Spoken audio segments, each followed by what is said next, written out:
Hello, I'm David S. Peterson, and I write murder mysteries. I'll be reading today from my 14th mystery, Death After Dinner.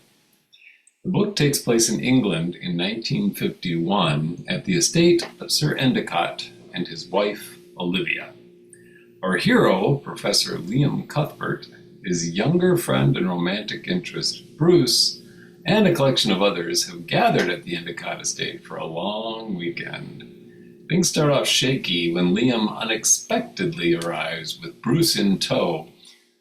And they get worse when one of the guests drops dead after dinner and Bruce ends up arrested for the murder.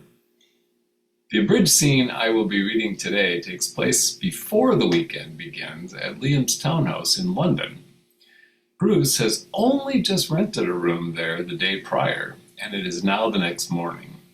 Bruce is about to find out how a simple act, like renting a room, can sometimes change one's life, or end it if he's convicted of a murder he didn't commit. Ah, good morning, Bruce. Hungry? Famished, actually. You mentioned a cafe nearby. Yes, Willoughby's, 2 blocks over. A charming little place, open for breakfast, lunch, and dinner. Not too expensive, I hope, Bruce said, walking over to the fireplace to warm himself and give Osgood the cat a scratch behind the ears. Not too, but I say, why go out into the cold? Why not join me here for breakfast?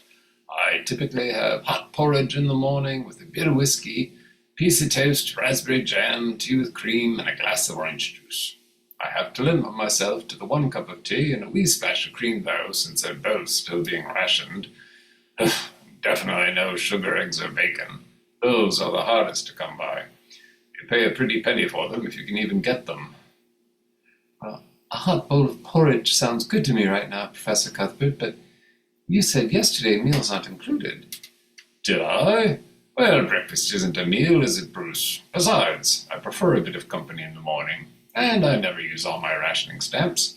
Thin as a rail I am, as are you, I might add, so I'm sure you don't eat much. What do you say?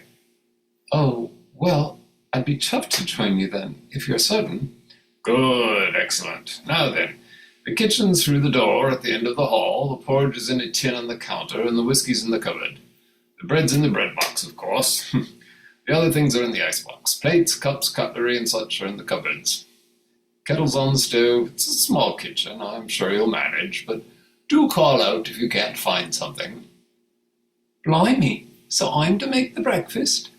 Oh, that's a capital idea, my boy. Thank you.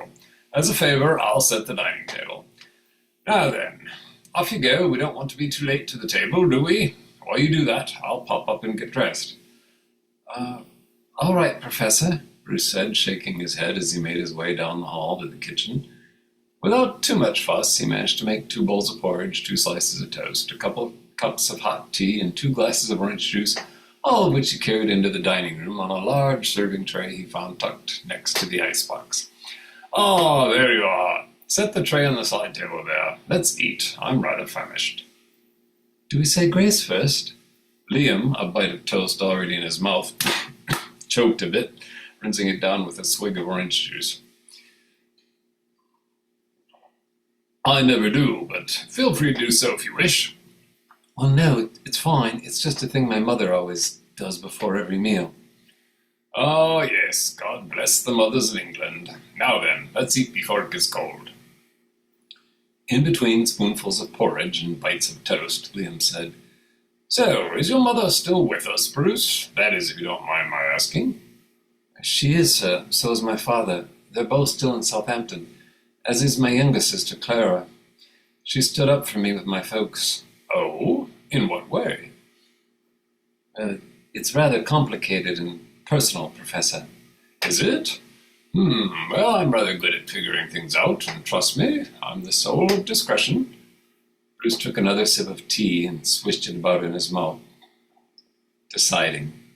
At last, he cleared his throat and said, Well, you see, I was engaged to be married not long ago. Then something happened. My father discovered some letters in my room, and, well, things blew up rather explosively. I'd been working at my father's dry goods store at the time. He discharged me and put me out of the house with little more than the clothes on my back and a few things I could hastily throw into a suitcase. I felt humiliated and rejected. I had nowhere to turn, so I decided to move here to London to find employment while I pursue my dream as an author. So, what exactly led to your father discharging you and putting you out like that? And what of your mother? Let's just say he found some letters that were slightly incriminating, and he jumped to the worst possible conclusion. My mother didn't say much at all. My sister Claire was the only one who defended me. It's for the best anyway, I suppose, that I left. I was another mouth to feed, and my family doesn't have much. Oh, very interesting. I believe I like this sister of yours, at any rate. Well, you'll tell me more about all this and those letters another time, of course. Liam wiped his mouth with his napkin and sat back with a satisfied sigh, licking his thick lips. Now then, the next order of business is the Morning Post. I never read it until after I finished eating. Oh, well, I suppose I could clear the table and do the dishes while you read through your mail. Splendid idea, splendid, thank you. I'll go retrieve the envelopes from the hall mail slot and bring them into the drawing room. The professor got to his feet and placed his napkin on the table. Join me there when you're finished. When Bruce was done cleaning up, he joined the professor in the drawing room, wiping his damp hands on his trousers. I've done the dishes and put everything away, Professor. Good, good, thank you again. You should give some thought as to what you'll make us for lunch. Lunch? Yes, of course. I usually take breakfast at 8, lunch at noon, tea at 4, dinner at 7. If you make the breakfast and the lunch, well, I suppose I could handle our tea and dinner. Is that acceptable? Well, yes, but... Good, all settled then. I made some lovely spotted dick yesterday. We can have that for dessert. But meals aren't included. Who said that? You did, sir, yesterday. We also talked about it before breakfast, which you said wasn't a meal. Well, it's not. Besides, you have to eat lunch and dinner, don't you? Anyway, I thought we decided all this earlier. Now, sit. No use standing about. Liam let his gaze drop back down to a letter written in flowery script that he was holding. Oh my, how interesting. A letter from my sister, Olivia. She's my older sister, my only sister. She's 50 now, still a lovely woman in every way, and smart as a whip, even considering that she went and married that dunderhead, Roderick Endicott, 22 years ago. Sir Roderick of Chatterfield Park. Chatterfield Park? That's the name of the country estate. It's been in his family for generations. Olivia married him for his title, of course, and the house. It certainly wasn't his looks, charm, or intelligence, of which he's sorely lacking in all three. Fortunately, their daughter Margot seems to favor Olivia. Olivia invited me to the estate for the weekend, Friday through Monday morning. Well, that sounds nice, Professor. Hardly. Oh, it will be pleasant enough spending time with Margot, my niece, and of course seeing my sister will be fine. But it shall be onerous putting up with Roderick. Well, one must take the good with the bad, I suppose. Yes, that's what they say, isn't it? Though I've often wondered who they are. Well, it will make for an adventure for you in any case, Bruce. Me, sir? Yes, of course. You're coming with me. I am? Well, if you like. You say you're a writer? Well, what better adventure than to spend a weekend at Chatterfield Park?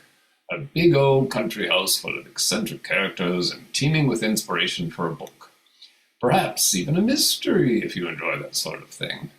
Well, I do, as a matter of fact, but surely I wasn't invited to your sisters. I only met you yesterday.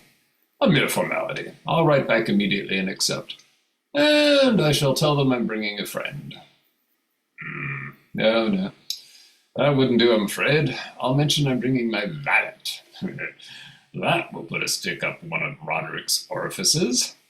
Being a gentleman, I shall not mention which orifice. You have a valet? I do now. I'll see that you're compensated for your duties while we're there, naturally, which shouldn't be many. Is that acceptable to you? You mean I'm to be your valet? Certainly, that's a capital idea. You said you were in need of a job. But I've no experience, Professor. I don't know anything about being a valet. I'm not even sure what one does. No experience is required. An opportunity like this doesn't come along every day, you know. Well, I don't know. It does sound intriguing, but I mean, can you afford it? Hiring a valet seems rather frivolous. Not in the least bit frivolous in my mind, and I do all right. Don't trouble yourself with my finances. I'm thrifty, but not poor. I choose to spend my money on things that are important. And right now, showing up at Chatterfield Park with you as my valet is something I deem important. So, how does £5 sterling a day sound for a salary? Well, that sounds very generous, but I still don't know. Tut, tut, it's all settled. I'll deduct your wages off your monthly rent. Today's Wednesday. We'll have to catch the late Friday morning train. Oh, dear. Olivia, she hasn't given me much notice. I'll have to get my RSVP in this morning's post so that they receive it on time. I suppose I'll have to take it to the post office, in fact. Lots to do before we leave, Bruce. Bruce, you'll need a black dinner jacket for evenings. Do you have one? Why, no. Do I need one? Naturally. Everyone dresses for dinner at Chatterfield Park, my lad.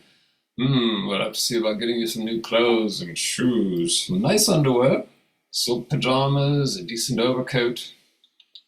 Proper haircut, too, as I mentioned yesterday. A new hat's in order, I think. Perhaps a bowler or fedora. That pork pie of yours doesn't suit you.